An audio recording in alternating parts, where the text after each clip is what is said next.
రాష్ట్రంలో సంక్షేమ హాస్టళ్లలో పనిచేసేటువంటి వాళ్ళకు సంబంధించి ఈ రాష్ట్ర ప్రభుత్వం ఏమాత్రము కరుణ జాలి అనేటువంటిది లేకుండా శ్రమదోపిడీ చేస్తూ ఉంది. ఈ శ్రమదోపిడీ చేయడంతో పాటు వారికి పని భద్రత లేకుండా పని భారాలు పెంచి ఈరోజు ప్రభుత్వం ఉచితంగా పని చేయించుకోవాలనేటువంటి ఒక చౌకగా పని చేయించుకోవాలనేటువంటి ధోరణితో వ్యవహారం చేస్తూ ఉంది. ఏదైనా కానీ ఈ దేశ చట్టాల ప్రకారం, కార్మిక చట్టాల ప్రకారం ఈ దేశంలో పనిచేసేటువంటి అందులో ప్రభుత్వ డిపార్ట్మెంట్లో పనిచేసేటువంటి కార్మికులకు సంబంధించి వారి బాగోగులు చూడాల్సినటువంటి బాధ్యత ప్రభుత్వం పైన ఉంటుంది. అందుకోసమే చట్టాలు కూడా ఏర్పాటైనాయి. ఆ చట్టాల ప్రకారం హాస్టల్ వర్కర్స్ సంబంధించి ఆప్కాస్లో చేర్చినటువంటి ఈ హాస్టల్ వర్కర్స్కు సంబంధించి కన్సాలిడేటెడ్ పేమెంట్ ఇస్తూ ఉన్నారు.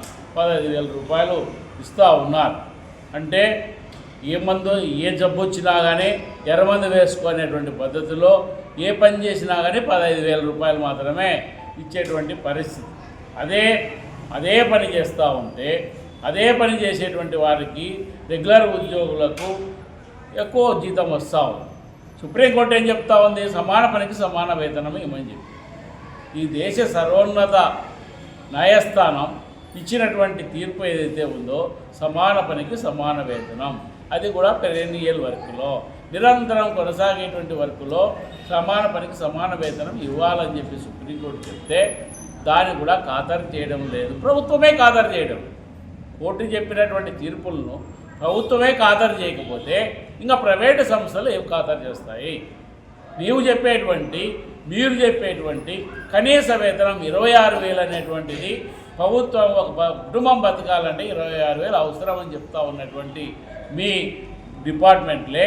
ప్రభుత్వ డిపార్ట్మెంట్లే చెప్తా ఉంటే దానికి కూడా డిపార్ట్మెంట్ చెప్పినప్పుడు కూడా ప్రభుత్వం అమలుపరచడం లేదు. అంటే కనీస వేతనం అమలుపరచరు, ప్రభుత్వ డిపార్ట్మెంట్ చెప్పింది అమలుపరచరు, సుప్రీంకోర్టు చెప్పింది అమలుపరచరు.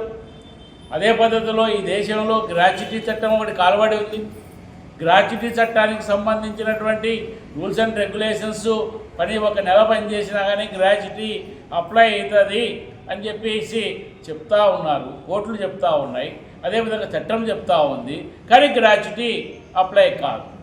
అవుట్సోర్సింగ్ అదే పద్ధతిలో ఆప్కాసు కాంట్రాక్టు వ్యవస్థలో పనిచేసేటువంటి కోట్లాది మంది పనిచేస్తూ ఉంటే ఈ దేశంలో, ఈ రాష్ట్రంలో లక్షలాది మంది పనిచేస్తూ ఉంటే వారికి ఎవరికి కూడా గ్రాట్యుటీ చట్టము అప్లై కావడం లేదు. కాబట్టి గ్రాట్యుటీ అప్లై కాదు.